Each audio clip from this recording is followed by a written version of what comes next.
Using a drop-down for your data often makes it easy to work in Excel.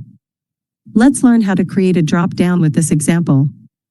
Suppose I want produce, meat, bakery and department column here in a drop-down format. We can do it first by creating a table for this column with data for drop-down. Click on any cell of the data and pressing Ctrl+T. It's showing data range and my data has headers ticked. So click on OK and it has created a table for the data.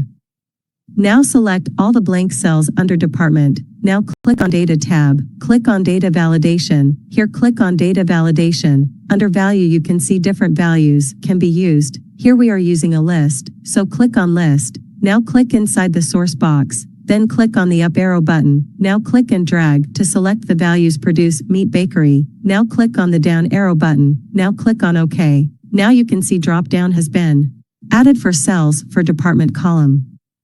If you click on drop-down button, you can see the options from the added list. Now if you add more options in the list here, for example, I am typing deli, and enter, the drop-down here is also updated and I can choose any one option from the drop-down to fill the cells for respective values in the other column.